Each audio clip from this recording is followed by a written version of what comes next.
Desde 1984, cerca de 2 dezenas de propostas no Congresso tentam regulamentar a atividade do lobby. O tema é controvertido, existem argumentos de peso, tanto a favor quanto contra a iniciativa. O próprio termo lobista é visto com desconfiança e talvez isso explique, pelo menos em parte, por que nenhuma das proposições conseguiu até agora aprovação. Esse é o assunto do Cidadania. Nós vamos conversar com o professor de Ciência Política da Universidade Federal de Minas Gerais, Manuel Santos, e com o presidente da Associação Brasileira de Relações Institucionais e Governamentais, Guilherme Cunha Costa. Sejam bem-vindos aqui ao nosso programa. A primeira pergunta vai para os dois. O que aconteceu de 1984 para cá, quando o senador Marco Maciel apresentou o primeiro projeto de regulamentação do lobby? O país demorou muito, ainda estávamos na pré-redemocratização, não é verdade? Bom, uma longa história de tramitação de várias propostas, né, com diferentes escopos, né, umas mais amplas, outras menos amplas, umas que vão desde uma mudança pontual no próprio regimento até propostas de emenda à Constituição e de parlamentares de diversas tendências ideológicas, assim, tanto mais à esquerda como mais à direita. É uma preocupação que vem ocupando a cabeça dos legisladores nesse longo período. Quando se recupera a história, em alguns momentos estivemos perto de uma regulamentação, como foi o caso da proposição do senador Marco Maciel, mas em outros a proposta não andou. Em parte, na minha opinião, na minha avaliação, em parte porque as propostas até agora tinham sido inspiradas muito no modelo norte-americano, que eu imagino não é apropriado para nós, no meu ponto de vista. Paulo, se me permite, eu acho também que avançou muito a questão da legislação direta. Então, nós temos hoje mais de 9 ordenamentos jurídicos que definem o que não se pode fazer. O que falta agora é definir de forma muito clara o que se pode fazer. Então, você tem tratados internacionais, até mesmo números no Código Penal, que determinam o ilícito que aquele indivíduo vai cometer e vai responder por aquilo. Agora, o que não está claro é o que se pode fazer. É isso que busca essa discussão dos projetos que estão em voga agora, tanto na Câmara, no Senado, também no Poder Executivo. Nós temos de vários, como o senhor mesmo falou, várias colorações políticas, né?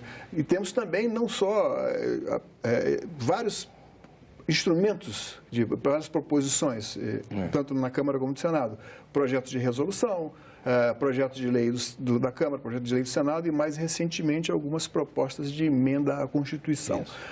No que diferem, basicamente, essas duas propostas, essas várias propostas? Eu prefiro agrupar essas ideias em 3 grandes blocos, para ficar mais fácil de entendimento. Você tem um conjunto de propostas que propõem uma regulamentação forte, pesada, com um controle acerca da atividade, que é inspirado no modelo norte-americano.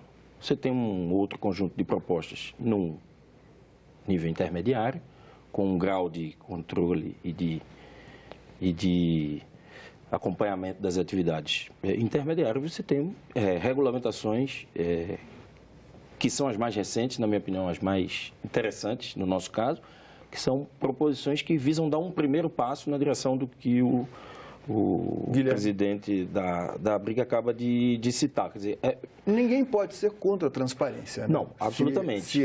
Essa é a ideia. Inclusive, há uma confusão enorme acerca da ideia de regulamentação do lobby com a ideia de prevenção de corrupção. Veja, o presidente acabou de ser muito claro. Com relação à atividade de corrupção, tem legislação para isso. O que deve orientar o debate acerca da regulamentação do lobby é exatamente a transparência, por um lado, para garantir que o eleitorado da sociedade entenda quais os interesses envolvidos numa decisão, mas, por outro, também garantir o acesso desses interesses organizados da sociedade, que não são só empresariais, são empresariais da sociedade civil, de todos os segmentos da sociedade, no processo decisório.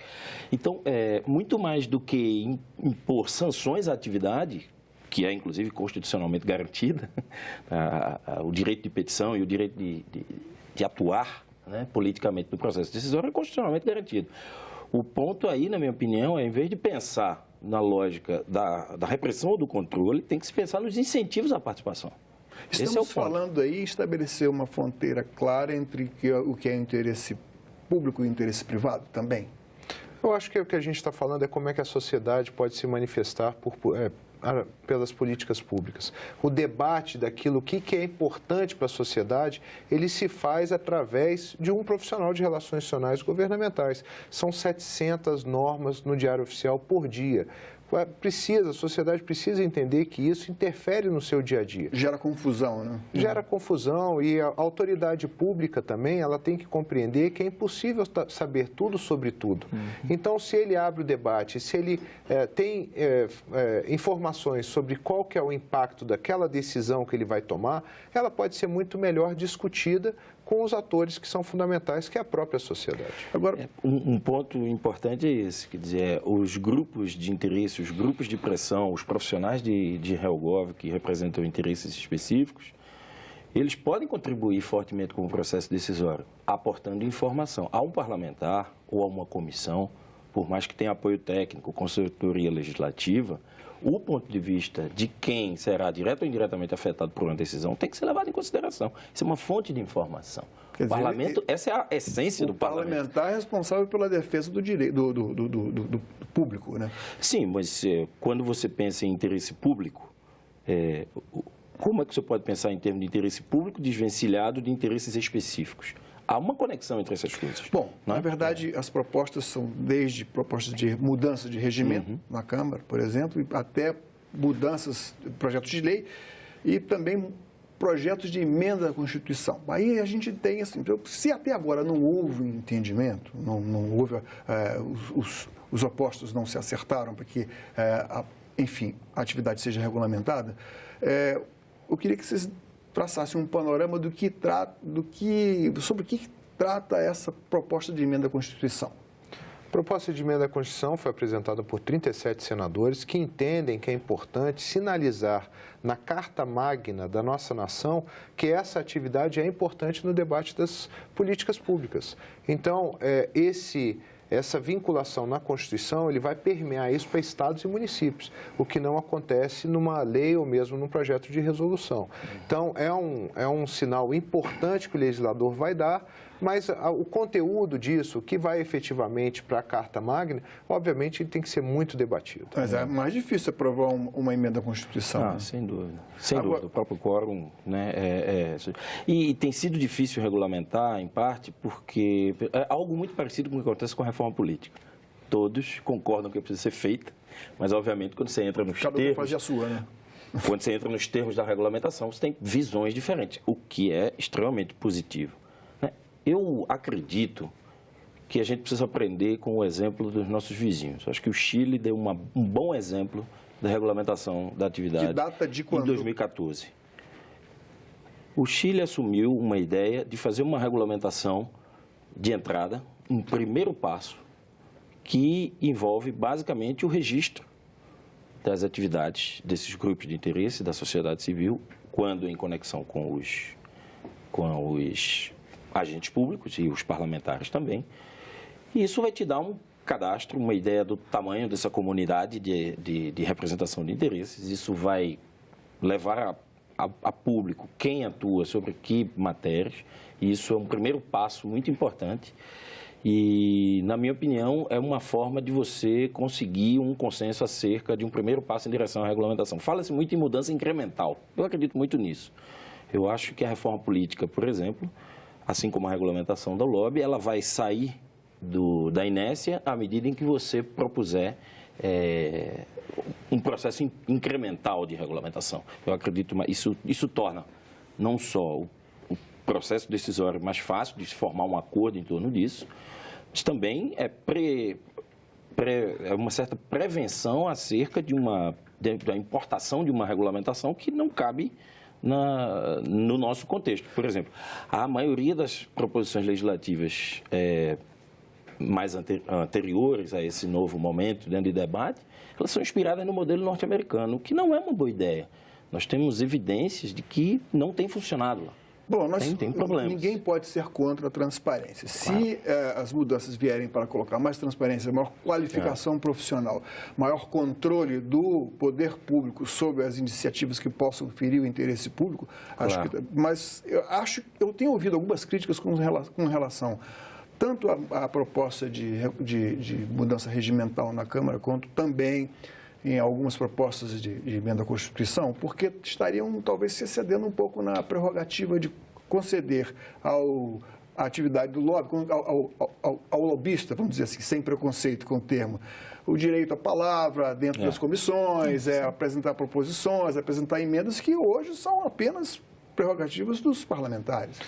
Nós achamos que é excessivo os direitos que estão colocados pelos próprios senadores numa proposta de emenda à Constituição.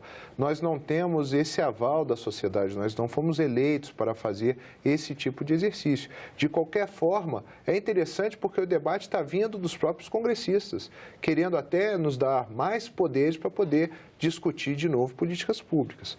Acho que um fator muito importante é a questão do regimento interno da Câmara dos Deputados, que é o PRS 176 de 2016. Que é da deputada Cristiane Brasil. Deputada Cristiane Brasil, que estudou muito o assunto no PL 1202. E aí percebeu a necessidade da Câmara se posicionar em relação a como a sociedade pode participar do debate com regras claras na Câmara dos Deputados. É basicamente isso, ele trata do acesso daqueles profissionais cadastrados junto àquela Casa do Poder Legislativo. O que no modelo americano não serve a nós aqui no Brasil? O modelo americano é o mais regulamentado, o mais forte, a regulamentação mais forte em termos comparativos. Não há outra jurisdição no mundo mais regulamentada do que nos Estados Unidos. Em 2007, eles propuseram uma revisão da legislação do Lobbying Act Disclosure, e depois de um evento que levou, inclusive, à cadeia uma ex-liderança do Congresso norte-americano. O Craig Holmes que contou falou sobre esse episódio. Tem um filme sobre isso, Jack Abramoff. Bom, o que foi que aconteceu? Subiram de tal maneira o grau de regulamentação e de controle que, se você pegar os dados acerca do número de grupos de interesse, de profissionais, de escritórios de lobby, representação de interesses e de empresas, vem declinando o registro desde 2007. Da mesma forma, vem declinando. Ou seja, o valor declarado. O interesse econômico em torno da atividade ficou mais seletivo, ou seja, reduziram o potencial de... Eu tenho uma outra interpretação. A minha interpretação é que a regulamentação excessiva está empurrando para as sombras quem atua, o que não é bom. Eu estou chamando isso de efeito perverso da lei, ou seja, mais regulamentação, menos transparência. Como é que fica a formação, a seleção de quem poderá exercer a atividade do lobby regularmente na proposta de vocês, no que vocês apoiam nas proposições aqui em andamento no Congresso? Na verdade, é uma proposta do deputado Carlos Zaratini, que tramita na Câmara desde 2007, a deputada Cristiane Brasil. Que é o líder até quando li o seu trabalho lá no IPEA, poxa, aqui temos convergências de opostos, né? São vários partidos envolvidos nesse debate. E a deputada Cristiane Brasil apresentou um substitutivo que foi aprovado na Comissão de Constituição e Justiça da Câmara dos Deputados e aguarda agora a sua apreciação no plenário daquela casa para poder seguir aqui ao Senado Federal. Não estamos tratando de uma nova profissão. O projeto, ele coloca como é que a atividade pode e deve ser exercida. E não há amarras, a deputada não colocou nenhum tipo de cartório falando, olha, para a profissão tal, X, Y, Z. Não, a pessoa ela vai ter que se registrar e automaticamente, com o desenrolar dos anos, ela vai se perpetuar dentro daquela atividade. O que a gente percebe é que a necessidade de capacitação é enorme. Esse é um mercado muito competitivo. Para você ter uma ideia, 5 das principais instituições de ensino do Brasil oferecem MBA nessa atividade. Então, não há cartório, qualquer pessoa vai poder desenvolver a atividade como é hoje e... Vai ser exigido diploma de nível superior? Não. Não? Não. Agora, o Craig Holman, quando esteve aqui no nosso estúdio aqui da TV Senado, ele contou um episódio muito interessante, que ele também exercia no lobby, sentava lá no gabinete do deputado do Capitólio, levava dias até ser atendido. E um determinado lobista tinha um restaurante, abriu um restaurante de luxo lá perto do Capitólio, e lá ele conseguia receber parlamentares e, enfim, oferecia jantares e convidava para jogar golfe na Escócia e tal. Como é que a gente pode mudar a legislação aqui no Brasil, ou estabelecer uma nova legislação para prevenir que esse tipo de cooptação, tentativa de cooptação ocorra? Olha, eu acho que transparência é a saída.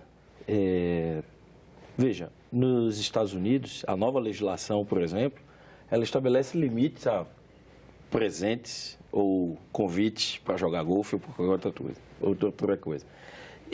Isso, na minha opinião, é uma atividade que não é compatível com o que os profissionais fazem. Mas, ao mesmo tempo, disciplinar o que as pessoas livremente podem fazer...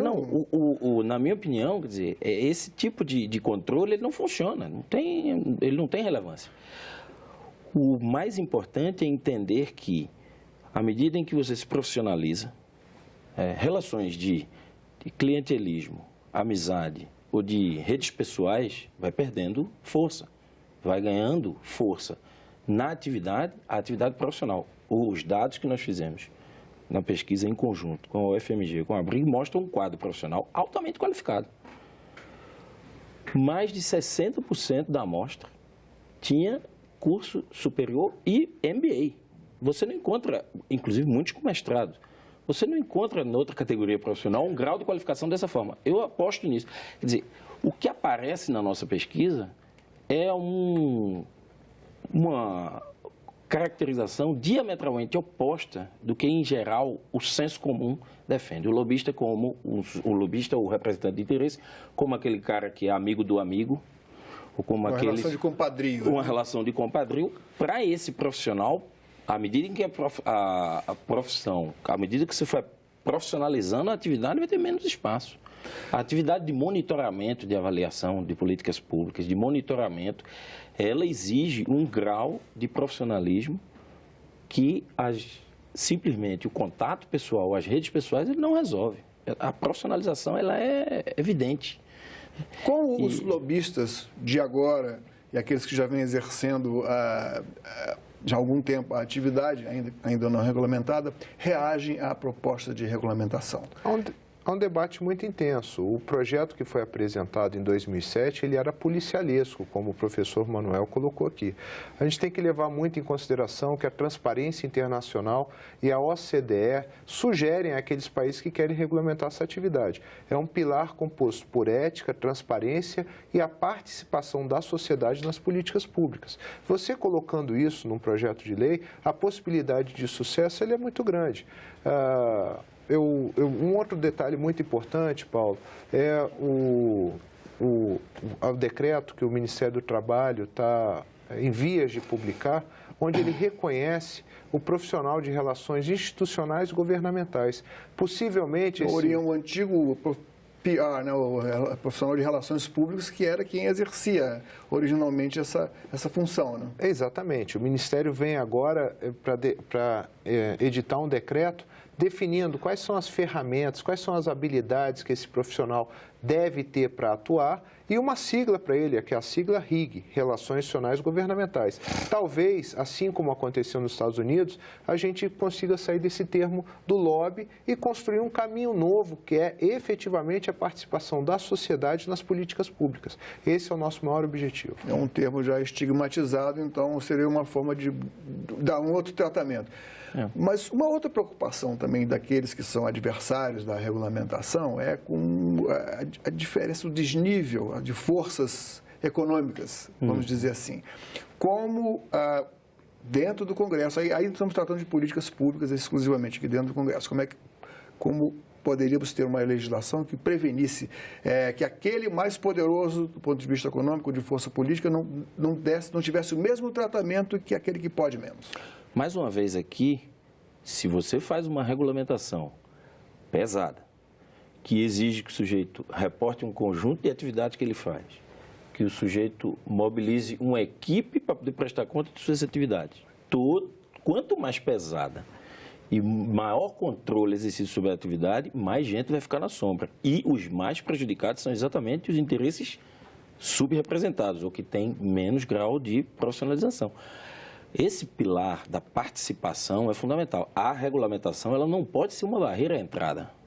Ao contrário, a regulamentação ela tem que ser um incentivo à participação. Por isso que a lógica que orienta uma proposta de regulamentação não pode ser simplesmente é do controle. Já existe legislação que controla atividades ilícitas, há uma confusão enorme. Vocês defendem, então, algo autorregulamentação, mas já existe um código de ética a ser cumprido, a ser respeitado? Exato. A gente, com muito orgulho, tem uma autorregulamentação na ABRIG.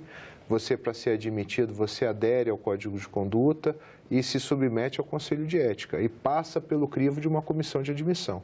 Isso faz com que aqueles profissionais que não se identificam com esse grupo hoje fiquem à sombra, como o professor colocou muito bem. Nós temos muito orgulho de dizer que, apesar de tudo que está acontecendo, nós não temos nenhum associado vinculado a tudo que nós observamos hoje na mídia e em processos judiciais. Nenhum sequer. Então, quando você coloca regras claras e transparência, as pessoas aderem, são as pessoas do bem, são as pessoas que efetivamente trabalham dentro da mais absoluta legalidade. A falta de uma regulamentação, o senhor está nos Estados Unidos, pode falar muito bem sobre isso, falta de uma regulamentação do lobby no Brasil tem afetado negociações de comércio exterior para o Brasil? Olha, a atividade de representação de interesses de comércio internacional, ela é fundamental para qualquer economia, né? Ou seja, eu acho que, em boa medida, se você regulamentasse a atividade e se você permitisse um diálogo, né, entre empresas nacionais e aquelas que querem exportar para o Brasil, nacionais que querem exportar, né, e interesses internacionais que querem importar, ou seja, o diálogo, quanto mais franco, veja agora a enorme confusão gerada, né, acerca do problema da carne, da indústria da carne. Que, aliás, até foi resolvido em brevíssimo tempo. O poder público atuou fortemente. Mas qualquer setor precisa de diálogo. Precisa fazer com que as partes sentem, se acertem. E o gestor público tem um papel fundamental nessa mediação. Deixar claras essas relações entre os interesses nacionais e internacionais, partir para uma globalização da economia, exige um diálogo entre setores. Eu acho que a lógica é a mesma para a participação na sociedade em política internacional, em comércio exterior ou em qualquer outra política pública, né? Guilherme. Paulo, o Brasil estuda ingressar na OCDE. Boa parte daquelas 3 dezenas de países que compõem a OCDE hoje tem a regulamentação da atividade. Então, eu entendo que, se a gente observar a experiência internacional, grandes economias têm a regulamentação da atividade. Eu entendo que isso pode ser, sim, benéfico para o nosso país. Obrigado a vocês pela presença aqui no programa. Estão convidados, mais uma vez, a retornarem, quem sabe, trazendo novas notícias aqui a respeito da aprovação de um projeto que vocês intentam. Quem sabe para comentar a nova legislação. Ok. E você, o que pensa desse tema? Você é contra ou a favor da regulamentação dos lobbies? Mande suas críticas e sugestões para nós. Nosso WhatsApp é 61999-661616. Se preferir, ligue para o Alô Senado 0800 61 2211. Para baixar ou ver de novo qualquer um de nossos programas, acesse senado.leg.br/TV. Um abraço a todos e até o próximo Cidadania. Agora...